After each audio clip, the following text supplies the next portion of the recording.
សួស្តីអ្នកនរថ្ងៃនេះខ្ញុំបានមកធ្វើវីដេអូដែលនិយាយពី run level នៅក្នុង Linux ដែលវាប្រៀបបានទៅនឹង self mode នៅក្នុងប្រភេទ Windows យើងប្រើហើយតែជាដំបូងយើងត្រូវយល់ថាអីទៅជា run level run level គឺជាប្រភេទ mode មួយដែលវាកំណត់ពេលដែល Linux ចាប់ផ្ដើមនឹង run switch ហើយវានឹង control ទៅលើ system នៅក្នុង Linux ដូចជាការ run command line GUI networking ជាដើមហើយrun level នៅក្នុង Linux មាន6កម្រិត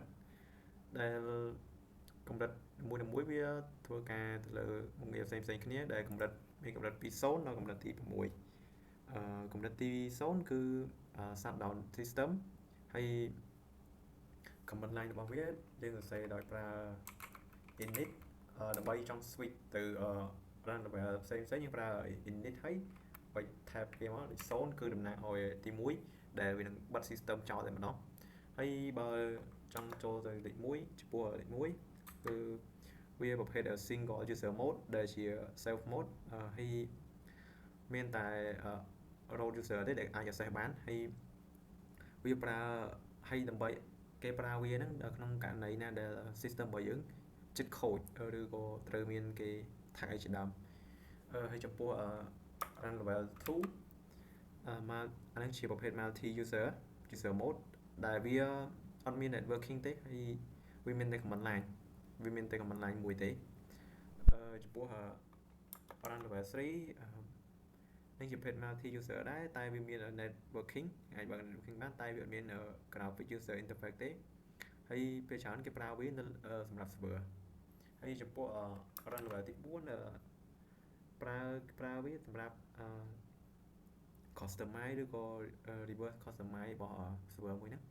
ហើយចំពោះ run level ទី5ជា multi user ដែរតែហើយវាមានជាមួយ networking ហើយមានជាមួយ GUI គឺវាមានគ្រប់តែម្ដងពេលច្រើនអាហ្នឹងប្រើនៅលើ desktop របស់យើងដែលយើងប្រើសប្តាហ៍ថ្ងៃហ្នឹងគឺជា run level 5ហ្នឹងហើយជាចុងក្រោយគឺ run level 6ដែលគេប្រើវាសម្រាប់ reboot system ដែលការសរសេរវាមានច្រើនបែបដូចជា init 6ឬក៏ reboot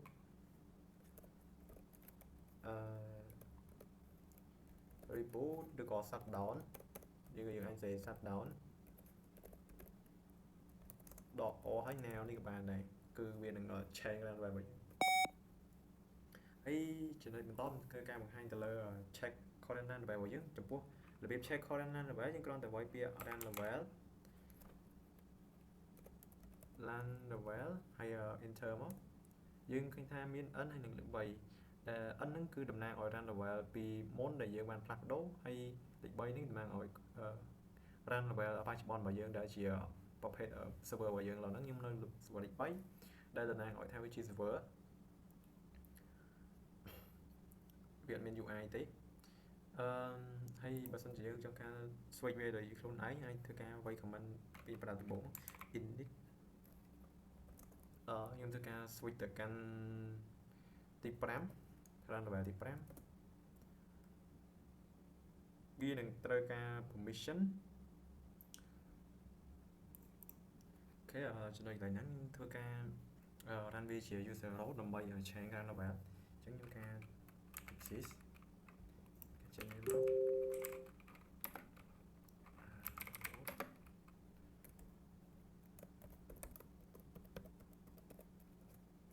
ូខេការ init file អូខេឥឡូវយើងធ្វើការ check អូខេprevious របស់យើង previous run level របស់យើងជាលេខ3ហើយបច្ចុប្បន្នហ្នឹងខ្ញុំប្រើនៅលើ run level ទី5ដែលវាត្រូវមាន UI ជាមួយនឹងវាថាមាន UI ហ្នឹងហើយ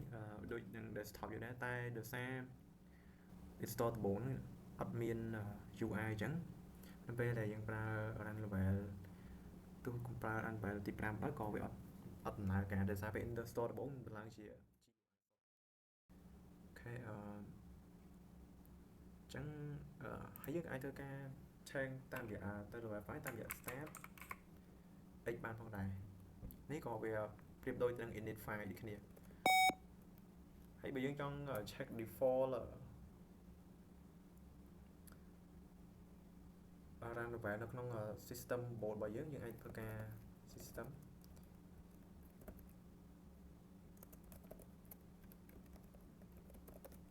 នេះយើងឃើញហើយជា page user របស់យើងជា multi user.target ហើយយើងក៏អាចធ្វើការ switch តាមរយៈ modem command របស់ Linux បានផងដែរតាមរយៈ systemtl ហ្នឹងអញ្ចឹងធ្វើការឥឡូវចង់យើងអាច check current បានតាមរយៈហ្នឹងដែរយើងធ្វើការ init មកវិញមកទី3ហើយការ run level វានឹងបដូរមកវិញហើយយើងអាចធ្វើការ check តាមរយៈ command នេះផងដែរដូច init ដែរទេអានេះយើងធ្វើការ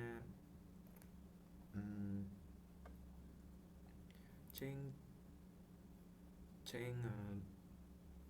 ទៅកាន់ធម្មតាបើយើង check get default អូខេdefault អញ្ចឹង multi user target ដែល multi user target ហ្នឹងតំណាងឲ្យ run level ទី3ហើយអញ្ចឹងខ្ញុំចង់ change ពីហ្នឹង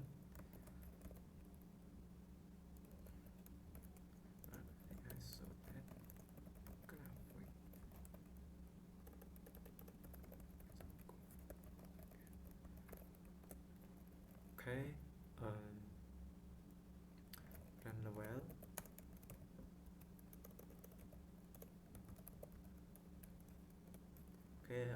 ចំពោះ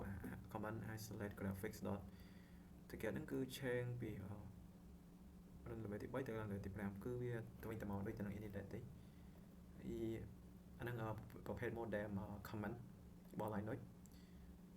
ហើយយើងក៏អាចធ្វើការបដូរ default run level របស់យើងដែរដែល default របស់យើងដំបូងគឺ run level នៅក្នុង model ទី3ជាងអាចបដូរបានតាមរយៈsyntaxយើងអាច set default ហើយយើងអាចធ្វើការយើងចង់ដំបូងដោយសារដំបូងខ្ញុំ run level របស់ខ្ញុំជា multi user.target ចឹងធ្វើការ change ទៅកាន់ graphic មកដំបូង graphic call.target អូខេlàmការ check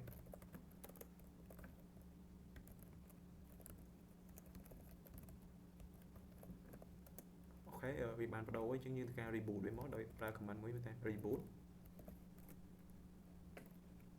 after reboot មកគឺវាចេញបែបនេះវាអត់មានចេញជាលក្ខណៈ UI ទេមូលហេតុគឺដូចខ្ញុំប្រាប់ពីដើមអញ្ចឹងដោយសារតែខ្ញុំ set up ទៅលើ server ដំបូងហ្នឹងវាបានប្រើការ set GUI ទេអញ្ចឹងប្រើ command line សុទ្ធអញ្ចឹងវាអត់ដំណើរការទេroot អូខេវានឹងចូលដល់អញ្ចឹងវា reboot ហើយគឺវាអត់មានចេញជា UI ទេដោយសារយើងបាន set ពីដើមមកហើយបើសិនជាយើងចង់ការ switch back ទៅកាន់ default វិញយើងអាចការប្រើ ទៅកាន់ default run level ហ្នឹងយើងអាចការ system gl set default ចឹងហើយយើងធ្វើការដាក់ multi user ពីមុនមកដែលបានដាក់ហ្នឹង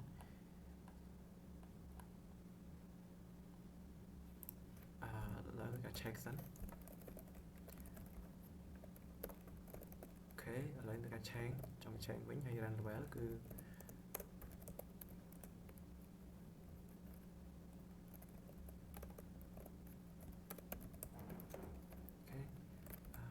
change set default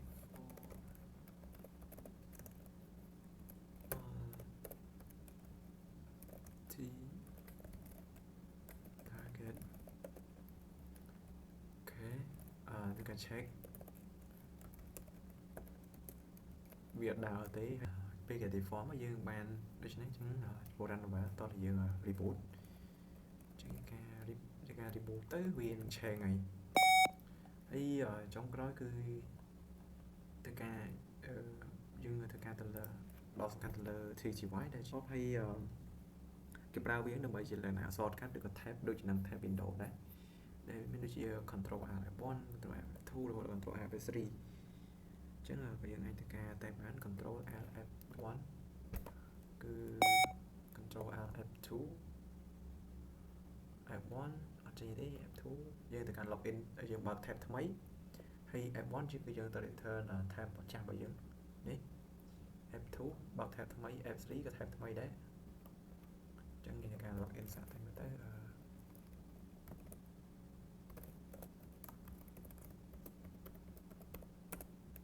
ខេឥឡូវការឆេង